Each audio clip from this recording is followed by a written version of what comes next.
பேரலை நேயர்களுக்கு வணக்கம். இன்றைய நேர்காணலில் பத்திரிகையாளர் திரு இந்திரகுமார் தேரடி அவர்கள் இணைந்திருக்கிறார். அவரோட பேசலாம். வணக்கம். உச்சநீதிமன்றத்தில் ஒரு பாஜக தரப்புலேருந்து ஒரு கேஸ் போயிருக்குது. அதாவது பாஜகவை சேர்ந்த ஜிஎஸ் மணியன் அப்படிங்கிற வழக்கறிஞர் உச்சநீதிமன்றத்தில் கேஸ் போட்டிருக்காரு. அதாவது தமிழ்நாட்டில் தேசிய கல்விக் கொள்கையை அமல்படுத்தாதது மனித உரிமையை மீறக்கூடிய செயலாகும் அப்படின்னு சொல்லியிருக்காரு. அதனால் நீங்கள் அமல்படுத்த உத்தரவிடுங்க அப்படின்னு சொல்லி கேஸ் போட்டிருக்காரு. இதில் தள்ளுபடி பண்ணிட்டாங்க. இந்த விஷயத்தை எப்படி பார்க்குறீங்க?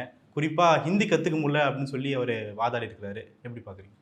இல்லை, நம்ம இது ஏற்கனவே சொன்னது தான். இதெல்லாம் கோர்ட்டில் நிற்காது அப்படின்றது பலமுறை நம்ம விவாதித்த ஒரு விஷயந்தான். தமிழ்நாட்டில் புதிய கல்விக் கொள்கையை கண்டிப்பாக அமல்படுத்த வேண்டும் என்றும் அது மனித உரிமையை மீறுகிறது அமல்படுத்தாமல் இருப்பது அப்படின்னு உத்தரவிட கோரி நீதிமன்றத்தில் ஆர்டிகிள் 32 அடிப்படை உரிமைகளை காப்பதற்காக ஒரு வழக்கு ஒன்றை தாக்கல் செய்வதாக அந்த நபர் தாக்கல் செய்திருக்கிறார். அந்த வழக்கு நீதிபதி பர்திவாலா மற்றும் மகாதேவன் ஆகியோர் அமர்வில் இன்றைக்கு விசாரணைக்கு வந்தது. அந்த வழக்கில் நீதிமன்றம் கொடுத்திருக்கக்கூடிய அந்த தீர்ப்பு ரொம்ப ரொம்ப முக்கியமானது. என்னதான் பாகிஸ்தானோடு எல்லையில் பரபரப்பான ஒரு சூழல் போய் கொண்டிருந்தாலும் உள்நாட்டு விவகாரங்களும் அதே நேரத்தில் கவனிக்கப்பட வேண்டும். அந்த விதத்தில் தான் நாம் இந்த செய்தியை பேச வேண்டியது இருக்கிறது.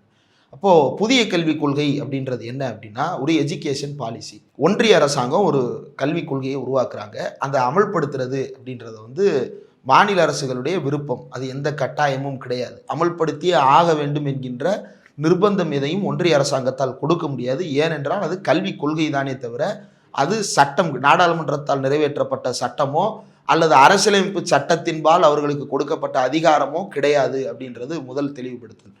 அப்போ மாநில அரசு தன்னுடைய கல்விக் கொள்கையை தொடர்ந்து கொண்டிருக்கிறது. இதை எதிர்த்து ஜிஎஸ் மணி அப்படின்ற அந்த வழக்கறிஞர் நீதிமன்றத்தில் அடிப்படை உரிமைகளை மீறுவதாக இவர் தாக்கல் செய்கிறார்.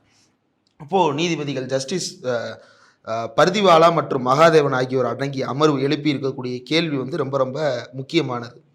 The Supreme Court through Article 32 of the Constitution can issue directives to ensure that the rights of the citizens are protected.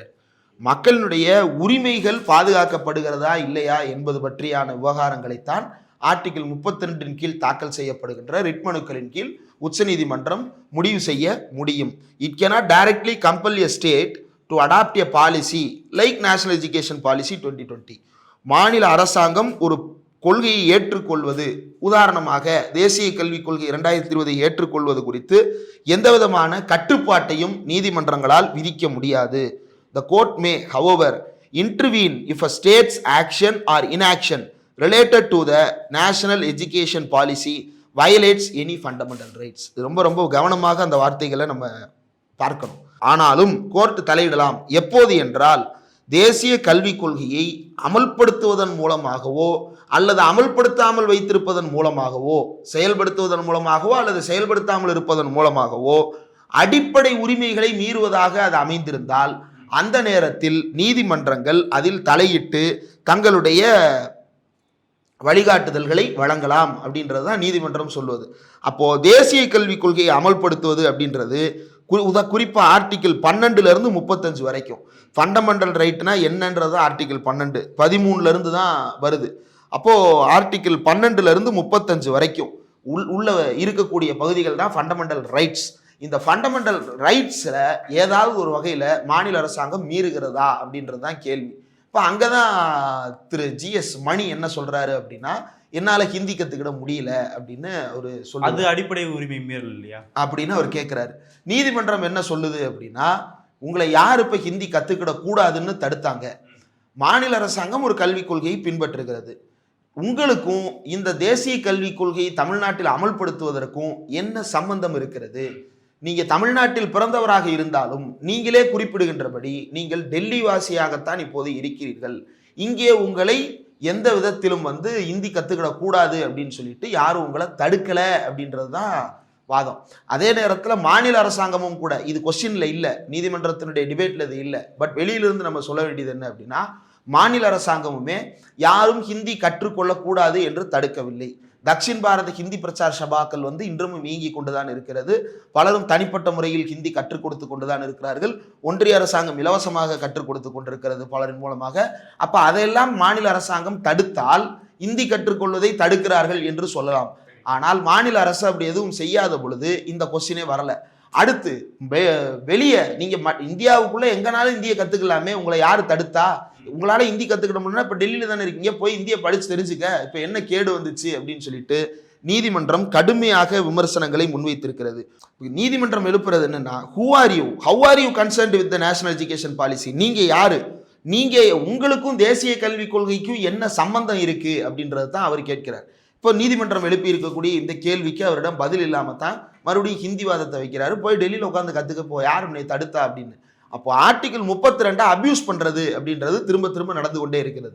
தன்னுடைய அடிப்படை உரிமையை மீறுவதாக ஒருவர் ஃபீல் பண்றாரு அப்படின்னா அதை உச்சநீதிமன்றத்துக்கு நேரடியாக எடுத்துட்டு போவதற்கான வழிவகை தான் ஆர்டிகல் 32. இப்போ உதாரணத்திற்கு இப்போ அரசியலமைப்பு சட்டத்தின்படி இப்போ அனைவரும் சமம் என்பது அடிப்படை உரிமை, ரைட்டா? சட்டத்திற்கு முன் அனைவரும் சமம் என்பது அடிப்படையான உரிமை. தீண்டாமை என்பது தடை செய்யப்பட்ட ஒன்று, அபாலிஷன் ஆஃப் அன்டச்சபிலிட்டி அப்படின்றது அடிப்படை உரிமைகளில் கொடுக்கப்பட்டிருப்பது. இப்போ என் மீது யாராவது தீண்டாமை நிகழ்த்துகிறார்கள் என்றால் நான் உச்சநீதிமன்றத்துக்கு நேரடியாக போய் ஆர்டிகல் 32 கீழே நான் என்னுடைய ரிட் மனுவை தாக்கல் செய்து உச்சநீதிமன்றத்தினுடைய வழிகாட்டுதலை பெறலாம். எப்போ என்னுடைய தனிப்பட்ட ஃபண்டமெண்டல் ரைட்டை யாராவது மீறுறாங்க அப்படின்னா அதை செய்யலாம். இப்போ உதாரணத்திற்கு தேசிய கல்விக் கொள்கையை அமல்படுத்துறாங்கன்னு வச்சுப்போம். அமல்படுத்துகின்ற பொழுது அந்த அமலாக்கத்தில் அனைவரும் சமம் என்பதற்கு எதிராக இந்த தேசிய கல்விக் கொள்கை இருக்கிறது அப்படின்னு ஒருத்தர் கருதுறாருன்னு வைங்களேன், அதை ஒரு சுப்ரீம் கோர்ட்டுக்கு எடுத்துட்டு போகலாம், அதை சுப்ரீம் கோர்ட் எக்ஸாமின் பண்ணலாம். அப்பதான் உச்சநீதிமன்றம் அதுல தலையிட முடியும். அப்படி எந்த விதமான முகாந்திரமும் இல்லாத பொழுது தேசிய கல்விக் கொள்கையை மாநில அரசு அமல்படுத்தாததால் உன்னுடைய தனிநபர் உரிமை ஏதாவது பாதிக்கப்பட்டிருக்கிறதா? ரைட் டு லேர்ன் லாங்குவேஜ் அப்படின்றது ஃபண்டமெண்டல் ரைட்டு கிடையாது, ரைட்டா? மொழியை நீங்கள் எப்படி வேண்டாலும் கற்றுக்கொள்ளலாம். எது ஃபண்டமெண்டல் ரைட்டு அப்படின்னா அனைவருக்கும் கல்வி அப்படின்றது தான் ஃபண்டமெண்டல் ரைட்டு. ரைட் டு எஜுகேஷன்றது தான் ஃபண்டமெண்டல். அப்போ அந்த ரைட் டு எஜுகேஷனை இது ஏதாவது வகையில் பாதிக்குதா அப்படின்னா பாதிக்கல. அப்போ ஆர்டிகல் 32 கீழே ரிட் மனு தாக்கல் செய்த அதிகாரத்தை துஷ்பிரயோகம் பண்ணி நீதிமன்றத்தினுடைய நேரத்தை இந்த நபர்கள் வீணடித்து கொண்டே இருக்கிறார்கள் அப்படின்றத நாம பார்க்கிறோம். ரைட்டு. இப்போ இவர் சொன்ன ஒரு காரணம் என்னால் ஹிந்தி படிக்க முடியல அப்படின்னு சொல்லி இவர் நினைச்சா எங்களால் போய் ஹிந்தி கற்றுக்கலான்றதா உச்சநீதிமன்றம் சொல்கிறது. நேற்று ஒருத்தர்கிட்ட பப்ளிக் போயிட்டு எடுக்க போகும்போது ஒரு டிஸ்கஷன் போயிட்டு வந்துச்சு. அவர் என்ன சொல்கிறாருன்னா, நான் வெளியூரில் எல்லாமே ஹிந்தியில் தான் பேசுகிறாங்க, கர்நாடகாவில் பேசுகிறாங்க, மகாராஷ்டிராவில் பேசுகிறாங்க. இப்போ நாங்கள் லோடு ஏற்ற போகும்போது அங்கே எங்களால் ஹிந்தி பேச முடியல, இதுக்கு கவர்மெண்ட் தான் காரணம் அப்படிங்கிற மாதிரி ஒரு தாட்டுக்குள்ளே அவங்க இருக்கிறாங்க. இந்த பிரச்சாரம் எப்படி மேற்கொள்ளப்படுதுன்னு நினைக்கிறீங்க? இல்லை, மற்ற மாநிலங்களுக்கு போகும் பொழுது அங்கே ஹிந்தி பேசுகிறாங்க அல்லது வேற மொழி பேசுகிறாங்க, என்னால் அதை பேச முடியல அப்படின்னா அதை நாம தான் கற்றுக்கணும், அது நம்முடைய வேலை தான். ஒருத்தர் அடிப்படையாக அவருக்கு கல்வி கொடுப்பது அரசாங்கத்தினுடைய வேலை. அதே நேரத்தில் இந்த தாய்மொழியை பாதுகாக்க வேண்டியது அரசாங்கத்தினுடைய கடமையாக கருதி அரசாங்கம் அந்த வேலையை செய்கிறது. ஹிந்தி கற்றுக் கொடுப்பது அப்படின்றது எந்த வகையில் அடிப்படை உரிமை சார்ந்ததாக மாறுகிறது? இப்போ ஒன்றும் இல்லை, இப்போ நான் மொரிஷியஸ் போகிறேன், அங்கே வேற ஒரு மொழி பேசுகிறாங்க, அந்த மொழி பேரே எனக்கு என்னன்னு தெரில, இப்போ நான் இதை யார் பேரில் குற்றம் சொல்கிறது? இப்போ நான் ஸ்பெயினுக்கு போகிறேன் அல்லது லத்தீன் அமெரிக்கன் கண்ட்ரீஸுக்கு போகிறேன், அங்கே ஸ்பானிஷ் மொழி பேசுகிறாங்க, அந்த மொழி எனக்கு தெரியல. இல்லை, அந்த இடத்துல அவங்க என்ன சொல்கிறாங்கன்னா, ஹிந்தி மொழி திமுக அரசு எதிர்க்குது, அவங்க தான் ஹிந்தியை உள்ள விடாம தடுக்கிறாங்க. இல்லை, ஹிந்தியை மட்டும் இல்லை, ஸ்பானிஷை தமிழ்நாடு அரசு எதிர்க்குதுன்னு சொல்லலாம்ல. ஸ்பானிஷ் கற்றுக் கொடுக்குறாங்களா ஸ்கூலில்? லத்தீன் அமெரிக்கன் கண்ட்ரீஸில் பல்வேறு இடங்கள்ல தமிழர்கள் வேலையில் இருக்கிறாங்க, அவங்களுக்குலாம் தமிழ்நாடு அரசு ஸ்பானிஷ் இந்திய அரசாங்கம் கற்றுக் கொடுக்குதா முதல்ல? சரி, பக்கத்தில் இருக்கிற நாடு சைனா, ஜப்பான், எத்தனையோ தமிழர்கள் இப்போ சைனாவுக்கும் ஜப்பானுக்கும் வேலை வாய்ப்புக்கு தேடி போய் வேலைக்கு போகிறாங்க, வர்றாங்க, இன்னும் போயிட்டு வந்துட்டு தான் இருக்கிறாங்க. ஷார்ட் டைமாக கூட போகிறாங்க, வர்றாங்க, இருக்கிறாங்க. மேண்ட்ரின் கற்றுக் கொடுக்குதா? ஜப்பனீஸ் கற்றுக் கொடுக்குதா? இல்லையே. மங்கோலிய மொழி கற்றுக் கொடுக்குதா? இல்லையே.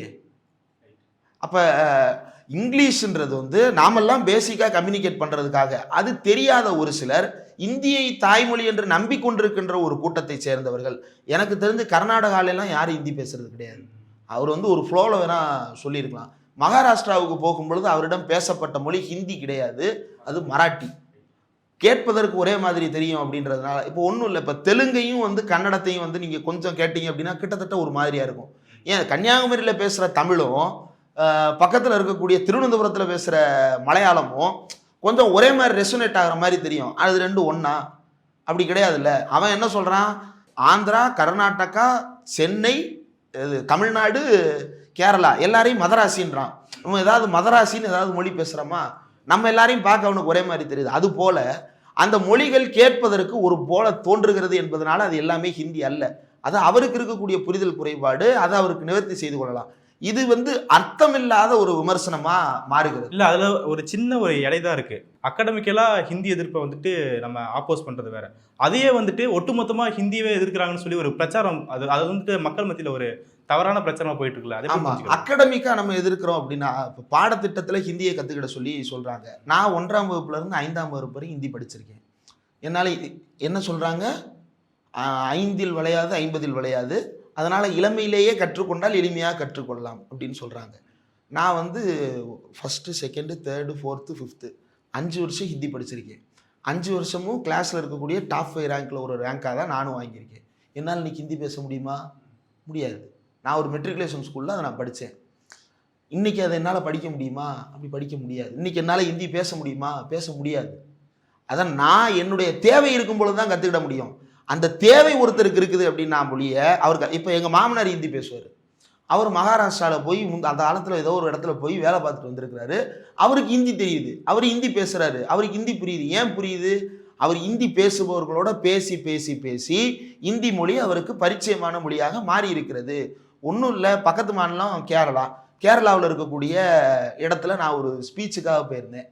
அவங்க நான் உங்களுக்கு மலையாளத்தில் என்னால் பேச முடியாது, நான் இங்கிலீஷில் பேசணுமா? இல்லை நீங்கள் தமிழ்லேயே பேசுங்க, எங்களுக்கு நல்லா புரியுன்றாங்க. இப்போ இதையெல்லாம் என்னவா கருதுறது? அப்போது ஒரு மொழியை புரிந்து கொள்வது அப்படின்றது ஒவ்வொருத்தருடைய இண்டிவிஜுவல் எபிலிட்டியை பொறுத்தது. அந்த இண்டிவிஜுவல் எபிலிட்டியை அரசாங்கத்தின் பேரில் பாரத்தை எழுது. இப்போ அரசாங்கம் ஹிந்தி கற்றுக் கொடுக்கணும் அப்படின்னு இவங்க சொல்கிறதுக்கான காரணம் என்ன? இந்தியா முழுக்க ஹிந்தி பேசுகிறாங்கன்னு. இந்தியா முழுக்க ஹிந்தி பேசலை. ஆந்திராவில் ஹிந்தி பேசுகிறாங்களா? கிடையாது. தெலுங்கானாவில் ஹிந்தி பேசுகிறாங்களா? கிடையாது. இங்கே கேரளாவில் ஹிந்தி பேசுகிறாங்களா? கிடையாது. கர்நாடகாவில் ஹிந்தி பேசுகிறாங்களா? கிடையாது. அவனுடைய தாய் பாஷையில் பேசுகிறான், அவனுடைய தாய்மொழியில் பேசுகிறான். நீங்கள் ஒன்றும் இல்லை, இப்போ கோவா பக்கம் போகிறீங்க அப்படின்னு வைங்களேன், கர்நாடகாவை தாண்டி நீங்கள் அந்த கோஸ்டல் கர்நாடகாவில் போகிறீங்க அப்படின்னா பேசுறது ஏதோ ஒரு மொழி மாதிரி இருக்கும். அது ஹிந்தியும் கிடையாது, கன்னடமும் கிடையாது. அது கொங்கணியாக இருக்கலாம் அல்லது வேறு ஒரு மொழியாக இருக்கலாம். அப்போ வெவ்வேறு மொழிகள் இருக்குது. இது எல்லாத்தையும் ஒரு அரசாங்கம் கற்றுக் கொடுக்க முடியுமா? அல்லது அப்படி எல்லாத்தையும் கற்றுக் கொடுக்கறதுக்கான வாய்ப்புகளை ஒன்றிய அரசாங்கம் ஏற்படுத்தி இருக்கா? அது எல்லாத்தையும் கற்றுக்கிறதுக்கான தேவை எனக்கு என்ன இருக்குது? நான் முதல்ல எனக்கு தேவை அறிவு. அந்த அறிவை இன்னொருத்தனோட பேசுவதற்கு தான் எனக்கு மொழி தேவை. அந்த அறிவை நான் என்னுடைய தாய்மொழியில் கற்றுக்கிறேன். அதை இன்னொருத்தரோட பேசுறதுக்கு நான் ஏற்கனவே இங்கிலீஷ் வச்சிருக்கேன், அதை வச்சு உலகத்தோடு நான் பேசுகிறேன். ஆனால் நீ அதை இங்கிலீஷை கற்றுக்கிட மாட்டேன்றதுக்காக நான் ஏன் இந்தியை கற்றுக்கணும்? உத்தரப்பிரதேசத்தில் இருக்கக்கூடியவர்கள் தங்களுடைய மொழியை இழந்து, தங்களுடைய தாய்மொழி பற்றை இழந்து, தங்களுடைய இனப்பற்றை இழந்து எந்த விதமான பற்றும் இல்லாதவர்களாக மாறிட்டாங்களானா இல்லை, இந்தி வெறியர்களாக அவர்கள் மாறி இருக்கிறார்கள். வெறியர்களாக மாறி அவனுடைய கருதுகோளே என்னவா இருக்குன்னா, இந்தியா முழுக்க ஏன் நாடுப்பா, நீ இங்க இருக்க, அவ்வளவுதான், இது ஏன் நாடு, நீ இங்க இருக்கன்னு நம்மள அவன் அந்த ஏரியா பார்க்கக்கூடிய ஒரு சூழ்நிலை. முழுக்க ஒரு மொழி பேசுறாங்க, நீ ஏதோ வேற மொழி பேசுற அப்படின்னு அவன் நம்மளை நினைக்கிறான். அப்படிதான் இந்த தமிழர்கள் நம்மளை ப்ரொஜெக்ட் பண்ணிக்கிறோமா? இந்தியாவுக்கு அடிமைப்பட்ட ஒரு இனமாக தமிழினம் மாறப்போகிறதா? அப்படி இல்லை. அப்போ சாமானியர்கள் மனதில் இந்த குழப்பத்தை தொடர்ந்து ஏற்படுத்தி கொண்டே இருக்கிறார்கள். நானும் கூட பல நேரங்களில் கேப்ல போகும் பொழுது, என்னப்பா வேற ஒரு மொழி கற்றுக்கிட்டா என்ன? இப்போ சரி வேற மொழி கற்றுக்கிட்டு என்ன பண்ண போகிறோம்? அங்கே போய் நான் தொழில் பண்ணுவேன். என்ன தொழில் பண்ண போகிறீங்க? இங்கே ஓட்டுற காரை அங்கே ஓட்டுவேன். இப்போ இங்கே நல்லா தானே ஓட்டுறீங்க? நல்லா தான் ஓட்டுறேன். நாளைக்கு தேவைப்பட்டா அங்கே போய், அப்போ நீங்கள் கற்றுக்குங்க. உங்களுக்கு அங்கே ஒரு தேவை வரும் பொழுது அங்கே போய் கற்றுக்கிட போகிறீங்க. இப்போ அதில் யார் என்ன குறை வச்சாங்க? அப்படி பார்த்தா தமிழ்நாட்டில் சௌராஷ்டிரான்னு ஒரு குரூப் இருக்கிறாங்க. அவங்க தமிழர்கள், இன்றைக்கு அவர்கள் தமிழராகவே தான் வாழ்கிறாங்க. அவங்க குஜராத்லேருந்து இங்கே சேர்ந்தவங்க. அந்த சௌராஷ்டிர மொழியில் எனக்கு அவங்கள்ட்ட போய் வியாபாரம் பண்ண முடியல அப்படின்னா அது உன் பிரச்சனை, அது தனி மனிதருடைய பிரச்சனை, அந்த மொழியை கற்றுக்கிறது. அப்போது இங்கே இருக்கக்கூடிய உடல் உழைப்பு தொழிலாளர்கள் மத்தியில் தேவையில்லாத குற்ற உணர்வை ஏற்படுத்தி அவர்களுக்கு ஒன்றும் இல்லை, இப்போ இவங்கெல்லாம் ஹிந்தி கற்றுக்கிட்டா என்ன செய்ய போகிறாங்க அப்படின்றத அவங்க கொஞ்சம் யோசிச்சு பார்த்தாங்கன்னா தெளிவு பிறந்துடும். ஏற்கனவே ஹிந்தியின் பேரால் இங்கே நிகழ்த்தப்படுகின்ற இந்த ஏகாதிபத்தியம் அப்படின்றது தொடர்ந்து நிகழ்ந்து கொண்டிருக்கிறது. இவங்க பிள்ளை ஹிந்தி கற்றுக்கிடுதுன்னு வைங்க, ஹிந்தி வாழாவா மாறிடுமா அந்த பிள்ளை? மாறாது. ஏன் மாறாது அப்படின்னா, ஹிந்தியில் அந்த பிள்ளைகிட்ட பேசுறதுக்கு இங்கே யார் இருக்கா? நான் ஏன் ஹிந்தியில் பேசணும்? என்னுடைய அன்றாட வாழ்க்கையில் நான் ஹிந்தியில் பேசுகிறேன் அப்படின்னா எனக்கு ஹிந்தி பழகிக்கலாம். நான் ஏன் பேசணும்? அப்போ அது தேவையில்லாத சுமை. நம்ம ஊரில் ஃபுல் அண்ட் ஃபுல் 12வது வரைக்கும் இங்கிலீஷ் மீடியத்தில் படித்தாலும் இங்கிலீஷ் சரளமாக பேச வராது. எழுத வரும், பேச வராது. பிரமாதமாக லெட்ரு டிராஃப்ட் பண்ணுவாங்க, பிரமாதமாக ஆர்டிகிள்ஸ் எழுதுவாங்க, ஆனால் பேச வராது. ஏன் வராது? ஏன்னா பேசுறதுக்கு ஆள் இல்லை. நான் இங்கிலீஷில் தினசரி எனக்கு பேசுறதுக்கு ஆள் இருந்தால் ஒழிய அந்த மொழி எனக்கு சரளமான மொழியாக வராது. இப்போ ஒன்றும் இல்லை, இப்போ டெல்லியில் போய் ஒரு வாரம் இருந்துட்டு வந்தோம். அங்கே எல்லார்ட்டையும் ஹிந்தியில் தான் பேசணும். அங்கேருந்து இங்கே வந்தோடனே எனக்கு கொஞ்சம் ஃப்ளோவாக இங்கிலீஷ் வரும். அதுக்கப்புறம் ஒரு 10 நாள் கேப் விட்டிங்கன்னா அந்த ஃப்ளோ வராது. அப்போது எனக்கு நீடு இருக்கும் பொழுது தான் ஒரு மொழி என்னுடைய மனதில் பதிந்து அந்த மொழியை நான் பேச முடியுமே தவிர, இந்த மொழி பிரச்சனையை வந்து தேவையில்லாத சிக்கலாக, இடியாப்ப சிக்கலாக, இன்றைக்கி அது தேவையே இல்லையே. இப்போ அந்த லாரி ஓட்டிட்டு போகிற அண்ணனே அவரே வந்து கையில் ஒரு மொபைல் வச்சுருக்கிறாரு, கூகுள் டிரான்ஸ்லேட் இருக்குது, அதை ஆன் பண்ணாருன்னா கேட்டுடலாம், அவன் பேசுகிறது என்னன்றதை புரிஞ்சுக்கலாம், நம்ம பேசுகிறத அவனுக்கு தெரிகிற மாதிரி சொல்லிடலாம். அப்போ இவ்வளவு எளிமையாக மாறிடுச்சு. இந்த காலத்தில் போய் நீ இந்தியை கற்றுக்கிட வழி இல்லை அப்படின்னு சொல்கிறது வந்து முட்டாள்தனமான ஒரு பேச்சு. அதைத்தான் நீதிமன்றத்தில் போய் இந்த பாஜகக்காரர் ஜிஎஸ் மணின்றவர் பேசியிருக்கிறாரு. எனக்கு தெரிஞ்சு இப்போ நடுவில் கூட மதிவதனி தோழரோட டிபேட்டில் ஒரு பஞ்சாயத்து இருந்துச்சு, இவர் தான் அவருன்னு நினைக்கிறேன். இப்படி வந்து அட்டென்ஷன் சீக்கிங்காக இவர் வந்து நிறைய வேலைகளை தொடர்ந்து செய்து கொண்டிருக்கிறார். அந்த மாதிரியான ஒரு வேலையாகத்தான் இது. ஒட்டுமொத்தமாக தமிழ்நாடு முதலமைச்சர் மு.க. ஸ்டாலின் எடுத்திருக்கக்கூடிய முடிவில் எந்த ஆட்சேபனையும் நீதிமன்றம் தெரிவிக்கவில்லை. தமிழ்நாடு அரசு எடுத்திருக்கக்கூடிய முடிவில் நீதிமன்றம் எந்த ஆட்சேபனையும் தெரிவிக்கவில்லை. தலையிடவே முடியாது என்று தள்ளிவிட்டிருக்கிறது. இது ஒன்றிய அரசுக்கு வந்து சொல்லப்பட்டிருக்கிற ஒரு முக்கியமான செய்தி. ஏன் அப்படின்னா, ஒன்றிய அரசாங்கம் நம்ம இது கட்டாயம் சொல்றாங்கல்ல, கட்டாயமா இருந்திருந்தா நீதிமன்றம் அதை டைரக்ஷன் கொடுத்துருக்கலாம்ல, அது கட்டாயமா இல்லையே. அப்போ கட்டாயம் இல்லாதனால தான் நீதிமன்றம் வேற ஒரு முடிவு எடுக்குது. இதை ஒன்றிய அரசு புரிந்து கொள்ள வேண்டும். மக்களும் தெளிவு பெறுவதற்கான ஒரு முக்கியமான தீர்ப்பாக நீதிமன்றம் இந்த வழக்கை தள்ளுபடி செய்திருக்கு. நிறைய விஷயங்கள் பகிர்ந்துட்டீங்க. மிக்க நன்றி.